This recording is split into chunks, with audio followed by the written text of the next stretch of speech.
Halo guys, kembali bersama saya Petrus. Di video kali ini kita akan membahas mengenai kenapa nilai tunai cepat habis.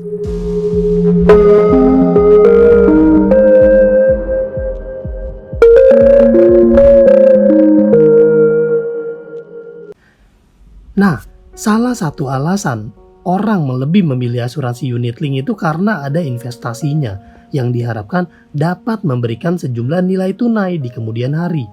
Namun, pada kenyataannya yang sering terjadi itu adalah jumlah nilai tunai yang didapat di masa mendatang tidak sesuai dengan perkiraan yang pada saat di awal membuka polis.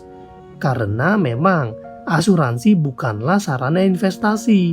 Ada biaya-biaya yang harus dibayar. Ada beberapa hal yang bisa menyebabkan nilai tunai lebih cepat habis dari perkiraan semula. Yuk kita simak kenapa hal ini bisa terjadi.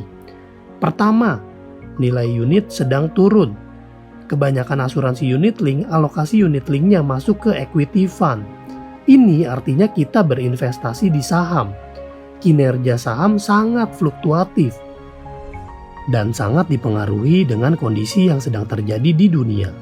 Masa pandemi corona seperti saat ini, mayoritas kinerja saham sedang mengalami penurunan. Apabila asuransi yang dimiliki saat ini dialokasikan pada equity fund, maka pada saat nilai unit sedang turun seperti saat ini adalah waktu yang tepat untuk melakukan top up. Dengan harapan setelah pandemi corona berakhir, nilai unit akan meningkat. 2. Berhenti bayar. Apabila kita tidak lagi membayar premi atau sedang cuti premi, maka nilai tunai yang ada akan terus digunakan untuk membayar biaya asuransi agar polis tetap dapat aktif. Hal ini yang sering dapat menyebabkan salah persepsi. Sudah bayar 10 tahun tapi di tahun ke-15 nilai tunainya kok habis. Karena nilai tunai yang selama ini terkumpul digunakan untuk membayar biaya asuransi di saat kita berhenti bayar.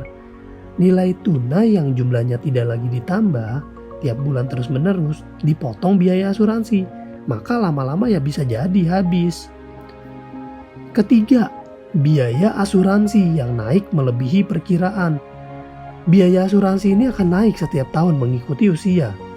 Karena makin bertambah usia, risiko sakit dan meninggal semakin tinggi. Namun, ada hal yang menyebabkan biaya asuransi bisa naik melebihi perkiraan, yaitu apabila beban klaim di suatu perusahaan asuransi terlalu besar, maka beban ini akan dibagi rata ke seluruh nasabah dengan kenaikan biaya asuransi. Apabila premi yang dibayarkan jumlahnya tetap, tapi biaya asuransi naik melebihi perkiraan, tentu saja akan mempengaruhi porsi investasi. Nilai tunai yang didapat akan semakin sedikit jumlahnya. 4. Upgrade manfaat. Misalnya sudah punya polis asuransi jiwa, terus diubah manfaatnya menjadi polis asuransi kesehatan. Meskipun premi yang dibayarkan jumlahnya tetap sama, tapi proporsi alokasi dana untuk biaya asuransi dan investasinya akan berubah. Dan apabila premi yang dibayarkan tetap sama, sedangkan biaya asuransi lebih tinggi, tentu proporsi uang yang dialokasikan untuk investasi makin berkurang dan menyebabkan nilai tunai semakin sedikit. 5. Nilai tunai yang diambil. Apabila nilai tunai pernah diambil sebagian, tentu saja nilai tunai yang terkumpul makin sedikit jumlahnya. Sebaiknya nilai tunai yang ada jangan diutak-atik, kecuali benar-benar dalam kondisi kepepet dan sangat butuh uang. Dan apabila nilai tunai sudah diambil, maka harus selalu bayar premi tepat waktu atau melakukan top up. Karena sudah tidak ada lagi cadangan dana yang dapat digunakan untuk membayar biaya asuransi apabila kita telat bayar. Jadi, gunanya nilai tunai pada asuransi itu, pertama yang utama adalah untuk menutupi kenaikan premi di kemudian hari saat biaya asuransi lebih tinggi dari premi.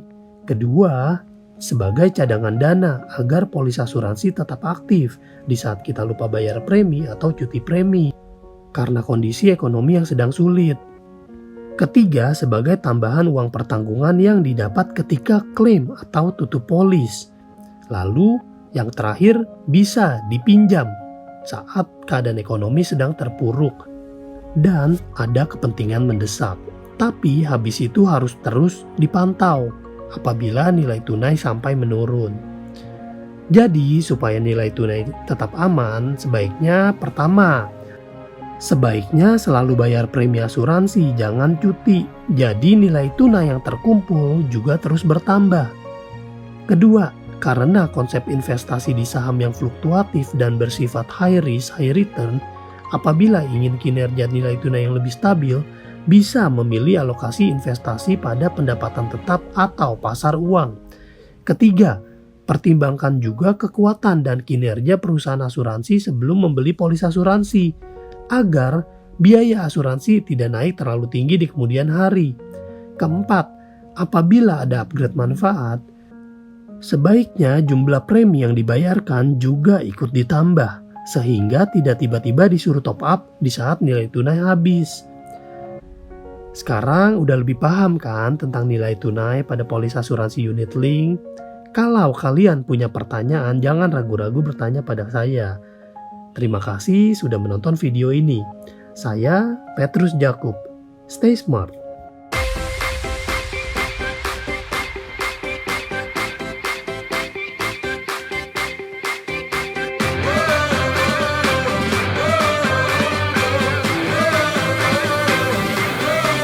We're the one you can rely on. We are trusted for your life and precious ones. We are number one. We are one Allianz. We assure your love and your life. We secure your future for your happiness. Nothing can compare. This is us, Allianz.